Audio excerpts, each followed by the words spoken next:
Hello all and welcome. Thanks for joining us today. I'm Aleck and with me is Becky, who will be answering as many questions as she can. Please go ahead and shoot us some questions throughout the entire webinar. You should have a panel there available from GoToWebinar, and you can ask questions there. Now we are expecting quite a few attendees today, so if we get bogged down, please don't worry. We'll make note of all of the questions, and we'll try to answer you via email if we're not able to go ahead and do that live on the webinar.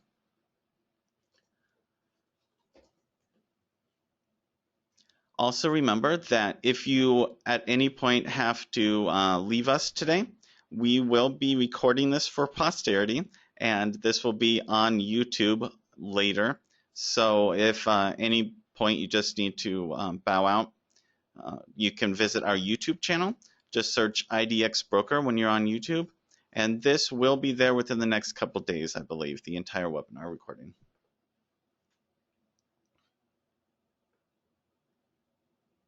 So this is simply IDX for beginners. We're going to go over a single agent account, some of the things that you may need to set up as a new user, and we're going to kind of give a little bit of a dashboard overview and what we call middleware, which is the control panel for IDX Broker. On today's agenda, we will be going over your basic account information. That's your name, email address, your address, your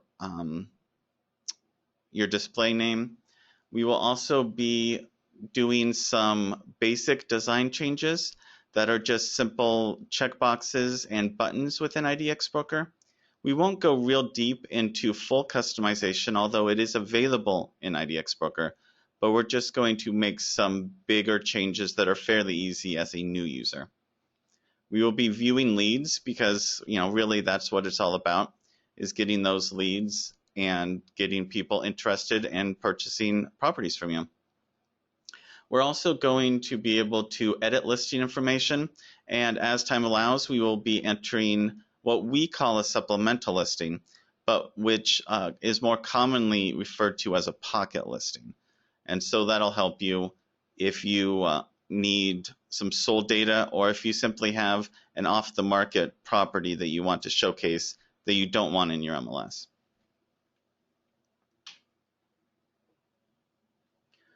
So when you log into IDX Broker, you will see something very similar to this. We have a navigation bar. Our top navigation bar is here at the very top with these round silver buttons. And then a sub-navigation, which gets you specifically to the pages that you're looking for, is right beneath that here on this section. We're going to start out with account information. This is filled out by the MLS department when you first sign up for your account. It's in the second navigation window, and then on over here, account info. This is basic information about you. So this includes your client name, your company name, and your website. This information cannot be changed by you. Some MLSs are really picky about what the company name is, and the website is specific to each IDX account. So if you would like to change any of these items that you're not able to select or change, please contact us at mlsinfo@idxbroker.com, and we can make any changes up here. Here is your subdomain control, and this is where you can change, instead of being your website.idxbroker.com, it can be a subdomain of your website, like homes.yourwebsite.com or search.yourwebsite.com. We won't be going into this, but it's really helpful for SEO. And you might look into that or check out our knowledge base, which is support.idxbroker.com, for more information about that. At the very bottom is the information that you can actually change. And this is your display name, your primary email address. So your primary email address, make sure this is correct, because this is the email address that will receive any correspondence from IDX Broker. And on a single agent account, all lead notification emails are sent to this address. Then your regular address is here, along with your primary phone number. Now here, if it's set up as your personal phone number and you wish to change it to an office number, or you wish to change it to a more accessible number, you're welcome to change all of that information right here. And there's a big blue Save Changes button at the bottom. We also have a section for Client Referral Program. That's where you can actually get some money back if you refer a friend or another real estate agent and they sign up with our account. And there's more information about that on our website, but it's handy. It can give you a little bit of money back. So that's something to check into as well. So that's your account info in a nutshell. That's where you're going to make all those basic changes. Now, we're going to check out one of the first things that you're going to want to set up that really shows the complex customization of IDX Broker. And we're going to change the fields that we actually use on our search pages for end users. So for that, we're going to go and visit Designs and Pages. On this page is a list of all the pages that come with your IDX Broker account. These are the ones that reside on our subdomain, and by default, these are all built into your IDX Broker. You do, however, have the ability in a Platinum account to create new search pages, but more importantly, really to customize these to get the fields that you really need and that your users are searching for. If you specify, if you are a user that does condos, you may not want a lot of lots and land information, or you may want to focus on elderly people who have no interest in school districts. So you might not want that as a search option. To edit that, we're going to go to the Advanced Search, and we're going to edit the fields. That brings us up to the Advanced Search Editing tab. Here, we start with step 1, obviously, and we select a property type that we wish to change. Now, each property type has different fields. This is why they're listed here separately. I'm going to edit my residential property type and view settings. This is where the magic happens. On your IDX Broker search pages by default, you have 2 columns, a left side and a right side. Within those columns are built out search fields. These are options that users can use to search for specific criteria. So you may have, this one is built in with area, zoning, whether or not it's bank owned, property subtype, subdivision, etc. But one size does not fit all, and so we allow you to change some of these options. So I am going to go ahead and take out garage and parking spaces. I don't feel that my users specifically need that. And year build description. This is simply taken away by using the trash icon. These are not gone forever. They're simply put over in this third section. This third section has all the available fields that we pull from your MLS. Every account will be different because every MLS has different fields. And right now I am editing the advanced fields, which are particular to each MLS. So I may decide that in addition to the options that I have here by default, I also want to put in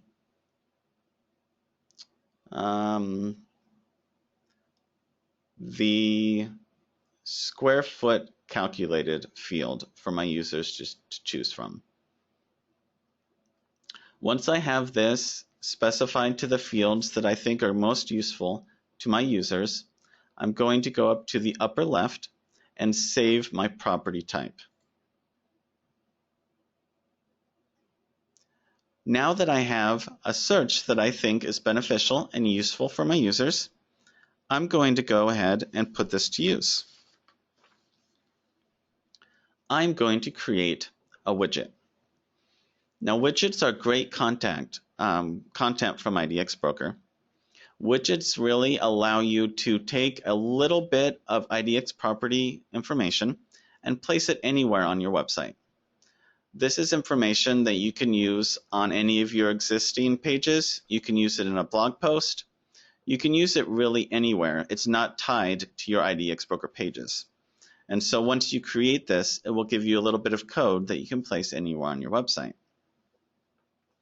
So we're still in the main Designs tab, and we're going to go to Designs, Widgets, and I'm going to create a new widget. Now there's many types of widgets included in IDX Broker. I have a slideshow, which it shows a single property, and then it will transition to the next property, and the next property, and the next property. And it really just does a slideshow with a single image and a brief description of that property, including maybe price or address. The showcase shows some of the same information as the slideshow, but it displays it in a grid of many properties instead of just a single property looping through. Carousel does a horizontal showing of maybe 4 or 5 properties with arrows on either side that you can select the next range of properties. Quick Search gives you the ability to put a search on maybe your home page that does a simple maybe city and price range search from your MLS. Instead of going to an advanced search page on an IDX Broker page, you can do this right from your homepage and really get your users started off right. If you have an IDX Broker Platinum account, you will also have a map search and a lead signup, which we will get to lead signup and login in a little bit. And you also have featured agent, which shows kind of like the slideshow, but it shows agent and their information. I'm going to create a showcase widget, simply because I want a grid of maybe some properties that I think my users will be interested in. And when they select one of these properties, they will get to the details page for more information about that specific property. For properties to feature, I'm going to choose custom search because it gives me the most options and it gives me the ability to use that advanced search that I just created. So select custom search, and I'm going to choose that advanced search page. There are some basic functionality differences between an advanced search page and a basic search page, and I will show you those now. When you select a search page, it will pull up step 2, which is all the fields that you can select to make your search and to set your criteria. If you see all these options at the very top, these are basic, or what we sometimes call core fields. And these are similar in every MLS. Every MLS will have a property type, some sub-property types, minimum and maximum price, bedrooms and bath, square feet, the city or area, etc. So these we keep in the core fields because we can use a basic search that searches multiple MLSs with the same criteria because they're all the same. They all have common cities or price range or items like that. However, if I go down a little farther, I will see the advanced search fields that I just created when I edited my page. These are vastly different between each MLS. Even if two MLSs may have a subdivision field, they may be called something different, and therefore we're not really able to easily search for subdivision or maybe waterfront or high school throughout multiple MLS. So these are relegated to the advanced search fields. So here, I can go ahead and make maybe a community search for this widget. So let me just do a quick search. I'm going to use Southwest Portland as my subdivision. My default minimum price is $200,000. My default maximum is $800,000. I think those are pretty good for this search. If I'm not sure if I'm pulling the proper criteria, I can always use this blue button that says View Results in New Window. That will kind of give me a quick look at what will be pulled into this widget and gives me a good idea of whether I'm pulling the right criteria, or maybe I need to go back and edit something and remove one of these fields, or simply select different options. So I think that should be pretty good for me. I'm going to go to the bottom of this page. And here is the finishing up options for this widget. I'm going to set mine to responsive. That means that whatever box I place it in on my website, it's going to take the full width. So if I put this maybe in a sidebar, it might take 20% of my web page. Whereas if I put it in my main content, it may take 70 or 80%. But wherever I put it, I know that it's going to take the full width. It's responding to the width of the screen. I'm going to name this Southwest Portland. Now this name gives me something to search for in IDX Broker, so make sure that it's descriptive and not something that will get lost when you create more widgets. I think highest to lowest price is good. 3 columns is probably fine for my widget. There is a maximum on the number of widgets that it will preload, number of properties that will load in a widget, but 20 is usually a good number, so I'm going to pull in 20 widgets, 20 properties for my widgets. Open widget links in new window is an option if you want people to be able to go back to your website, but I generally leave this as no, and it allows me just to stay in a single tab on my browser. When this is ready, I'm going to build my widget. Yay, my widget is built. And with that, I get this nifty script that I can now place anywhere in my website. One great thing about these widgets is that they're dynamic. Once this script is in my site, I can continue to make changes to my widget, either to the way it displays or to the criteria that are pulled in. And I don't have to touch my widget code anymore on my website. I can make all those changes with an IDX Broker and just leave the code do its work. So I'm going to go ahead and preview this widget just to see what it looks like. There it is. Even though I chose 20, apparently there is only one property that actually fits my needs, and this property is shown here. So now I know that I can use this widget and it will change up to 20 if there are more properties, or I could change and maybe select a different area or maybe a different price range to pull in more properties if I choose. But I think that's probably pretty good for my first widget. So I'm going to close that out and go back to my original page.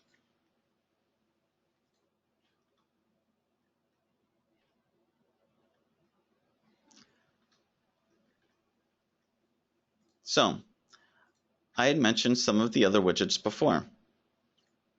One widget that might be helpful is the user signup widget or the user login widget. As a Lite account, you will have the login, and you will be able to have people who have already signed up with your account log in there, and then they can save their own searches, they can save properties, and they will automatically receive emails when these change. So if there's a new property on the market that fits their needs, they will automatically get an email. Or if there's some sort of change to a property that they are already interested in, they will also get an email with that change. So to edit and look at what your leads are like, we're going to the very next tab, which is Leads. And I'm going to manage my leads. Now, as a new user, you may not have any leads. That's perfectly okay. But you can import leads from another product, or if you know somebody is interested, maybe you've talked to them on the phone, you can even create a new lead and put their information in there so that they can get those automatic emails. So let's do that now. I'm going to go up here, I'm going to go Leads, and I'm going to create a new lead. There's not a lot of information that is required for a lead, so I'm just going to fill in the basics. I'm going to help out Elmo, who is looking for a new house off of Sesame Street. And his email address is 123@sesamest.com. I don't think that he really needs a password. He probably can't remember it. And that is probably enough information for there. We're just a single user, so we're not worrying about assigning this to an office agent. And I'm really not worried about his category right now. I'm just going to put him in as a basic lead. Here, his account is enabled. He is able to log in, and he is able to receive property updates. So let's save those changes. This growler message is green and tells me that I created him properly. So now we can go back and I can manage these leads. There he is. That's great. He's even verified. So he's now able to receive all of those updates. But right now he has nothing to receive. We see this S, which is saved searches. There are 0. And we see P, which is saved properties, which is also 0. So let's make him a saved search and allow him to start receiving emails based on properties that he may be interested in. I'm going to go and I'm going to edit his lead info. So I find his row that he's in, I go and I find this little pencil icon, and I'm going to edit the information in his account. I'm going to go to Saved Searches. I'm going to add or edit a saved search and add a saved search from here. Now you should start to get familiar with this field. We are going to make a basic search because he's not real picky. He just wants off Sesame Street. So he just wants something maybe he wants to go to Astoria. So I'm going to choose Astoria. He's got money to burn, so I'm going to max his price out a little bit up to $1 million property, and he's only looking for something at a low range of $300,000. He also needs, let's say, at least 2 bedrooms. And these are the core search fields. In a basic search, I don't get those options down at the bottom. So I'm going to do next step. And then we get to name this for him, just so that he's able to find all of the searches in his page. So this is going to be Astoria. And make sure that this is selected so that he can get those updates every time there is a new property in Astoria that meets his needs. Save changes. I will get a modal, and I'm going to go back and manage my leads. Now if I go down, I can see that Elmo now has a saved search. Yay!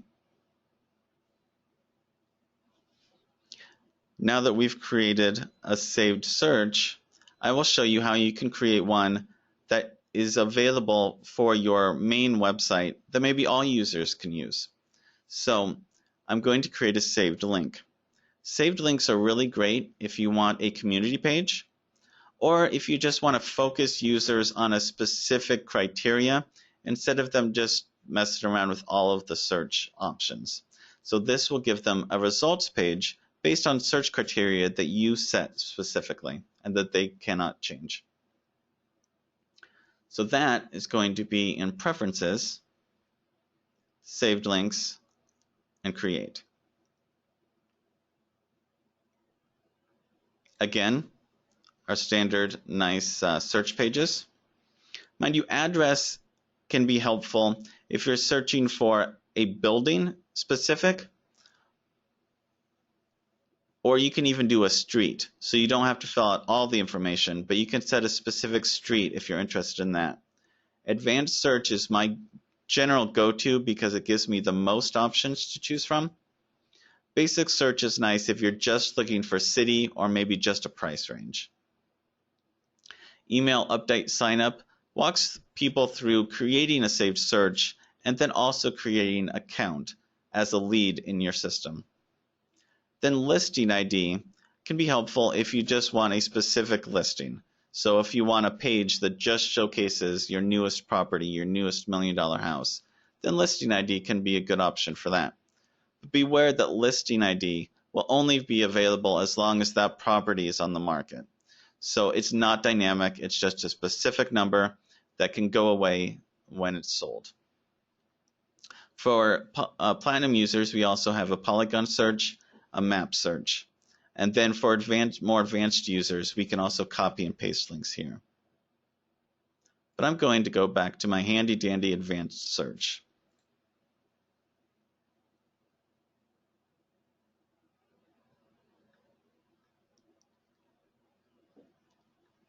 When you do create a saved search for a user, they will not get that email initially. So you may need to actually use, just copy the link address and email that to them the first time, maybe even as an introduction that says, hey Elmo, I know you were interested in getting off of Sesame Street. I created this saved link for you. Check it out. And just so you know, anytime there are new properties on this, you also get an email update about that. So I'm searching. I'm going to set up something just that's easy. Users can select it from my navigation in my website, and we'll direct them to specific listings. So I'm not real interested in any core fields on this one. So I'm just going to scroll down and select some advanced fields. In this case, I want a subdivision search. So a community search, a neighborhood search, these are really popular. So I'm just going to scroll down in subdivision. And a lot of times there's a lot of options here. So one way to quickly select something is to select in the search field and start typing. And IDX Broker will find anything that matches what you're typing. So I'm going to type wood, and I'm going to do Wood Village as my subdivision. So that should be pretty good.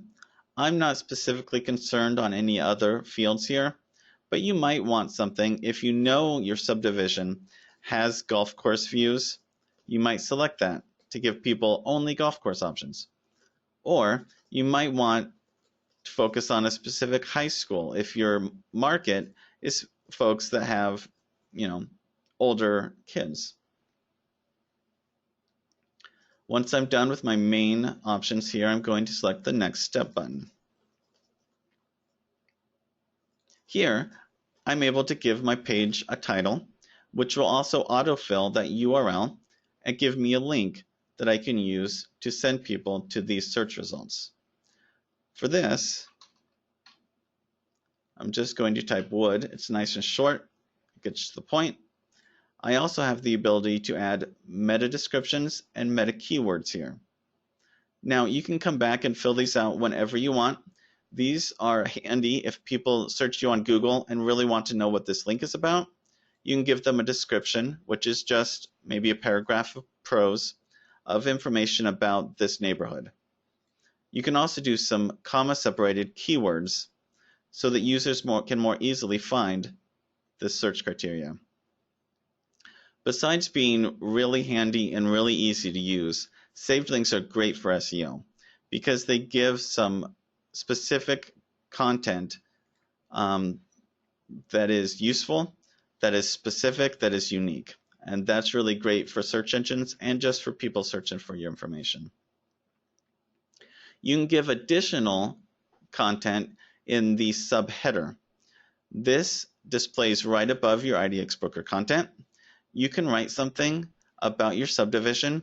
You can even add in links to images here to really show off and to kind of make this a little more flashy for your visitors. So the woods is a great to get lost. When I'm done, I'm going to ignore the assign agent because I have a single user account and I don't have multiple agents.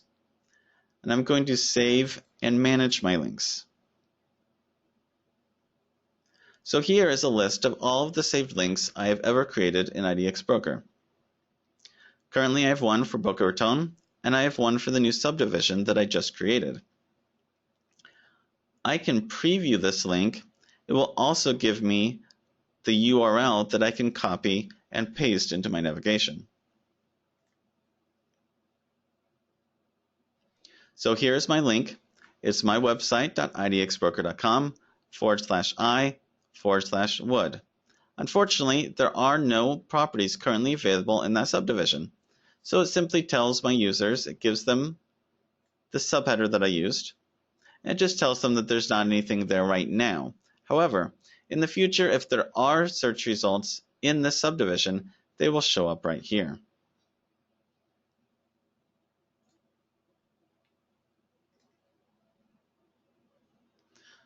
So those are the basics of saved links. There are some clients that use thousands of them, and they're really handy and they're really useful for your users. And also just for SEO options as well.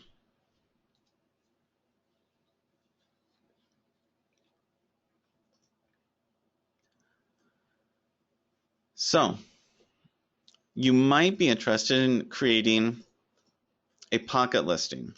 So by default, IDX Broker pulls in all of the MLS listings that we're able to show in your account.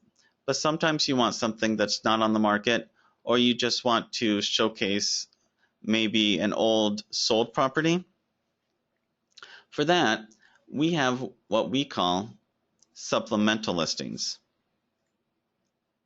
So I'm going to create a new supplemental listing. Now this doesn't go back to the MLS, it's not tied to it at all.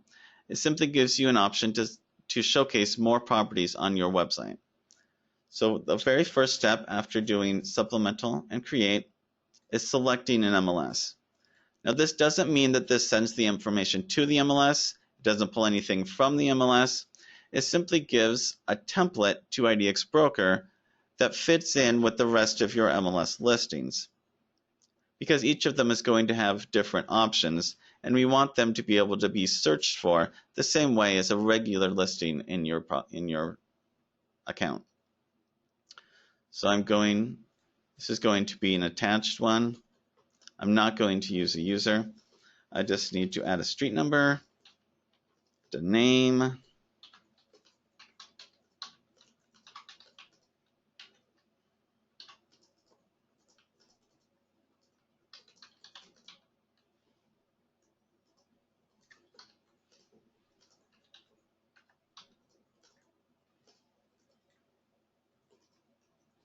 I can add some remarks, which is the description of the property.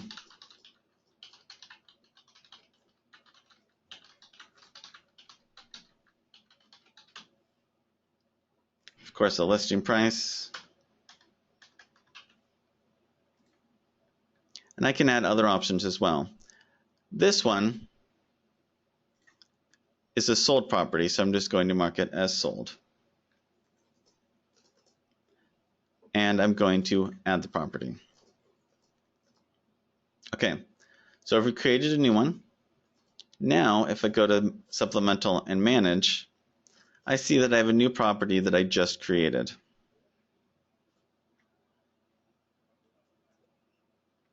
And I can find that property if I go to designs and pages, and I go to my supplemental. You also have the option of featuring these supplemental properties on your featured pages so that they come up alongside all of the properties that are under your MLS ID in the MLS. So I see this is sold. I did not put a property photo in there, but once you create one, you can also edit the photos. So if I go back to listings, supplemental, and manage, as a second step, I can select this camera icon and I can add a new image Just be sure to check out the maximum file size on the image, as anything over 1 megabyte will not be accepted in the IDX Broker account. I can choose these. I can choose multiple images, upload these for this pocket listings, and then they will show up on my IDX Broker pages.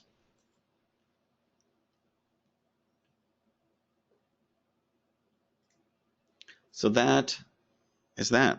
There are a couple more options as a new user you may want to be aware of. By default, I'm going to go to Preferences and Global Preferences. And I'm going to go to Results Pages. By default, thumbnails are turned on in your IDX Broker account. Thumbnails means that for any widgets, for any results pages, we will by default use the small image provided by some MLSs. However, occasionally the MLS gives us a file size that is so small that when used in a larger image on your website, it appears distorted. If this happens, please select No to use the full-size image and save the changes at the bottom of the screen. This will ensure that your images do not get stretched and distorted and they look like full quality images. Another option that is great for a first-time user is in the Other tab. Here, you can upload a logo for your business. This logo will show up on any of your mobile pages if you have mobile wrappers turned on. It will also show up on results pages for your properties. And if there's any loading time, it will also appear on a loading screen. Just be sure that this is 100 by 50 pixels in size. Otherwise, it also may distort and not look proper. You can also upload a missing photo image. So if there are properties in your MLS that lack photos, for whatever reason, it will use this image instead of just showing a blank white screen. You can use the default, which is here, or you can upload a photo or choose a URL of a photo to use instead.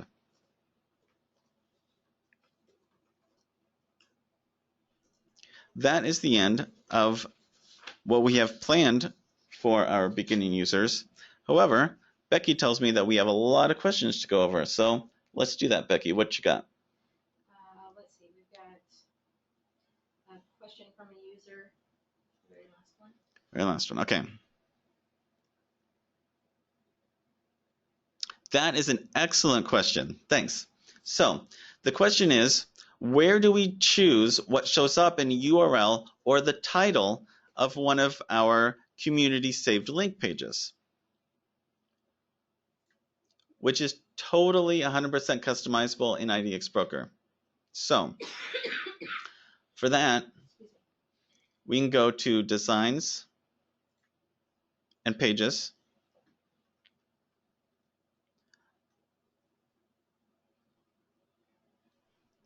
First, I'm going to do it in a details page. So this is just a generic, anytime one of your listings shows up, it's going to show these criteria in the URL bar and in the title. And then I'm going to go to Details, which is kind of the middle of this pages screen, and edit the preferences. Now you'll see here there are two tabs under the page preferences. We have SEO settings and lead registration. I'm just going to select the SEO settings, and here you can see the URL, the text, the description, and the keywords. So by default, my detail URL has the address, the city name, the state abbreviation, and the zip code. And there's kind of an example of what it's going to look like here. Say I do not care about the state abbreviation, or I just want to move it to the end.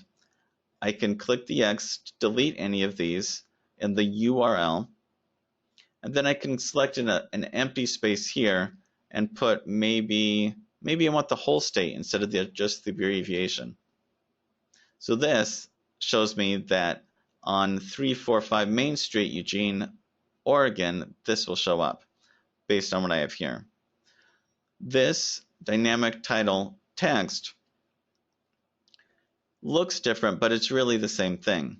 Only with this one, you can also select just some normal text that doesn't change. So in this case, it says IDX prop type, so residential, for sale in Eugene, Oregon, and then the listing ID, which might be 37502.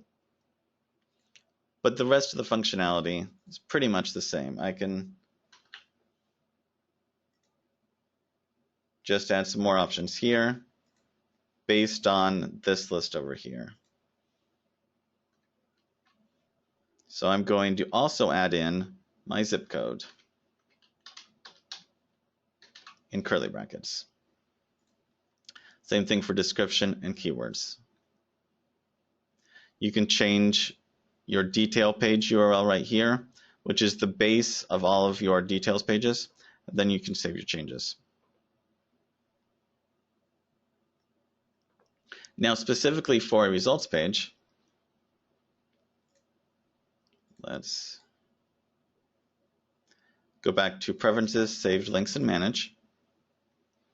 I'm going to edit this one that I had done earlier.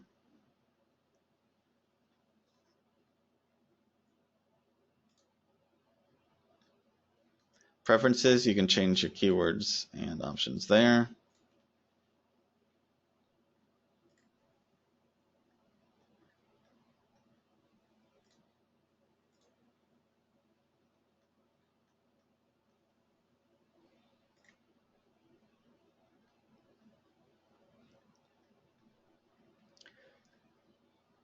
And you can see that I can also change some of the SEO settings for results pages. I can change the page name, the page title, and add in some generic meta tags and descriptions here.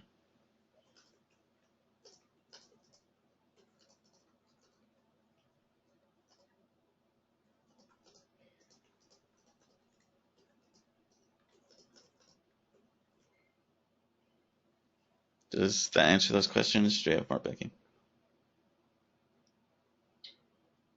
We did have a question if this is being recorded and where they can find it. This is being recorded. You will be able to find it on YouTube. So if you go to YouTube and then you search for IDX Broker, in the next couple of days, this recording should be up there in its entirety.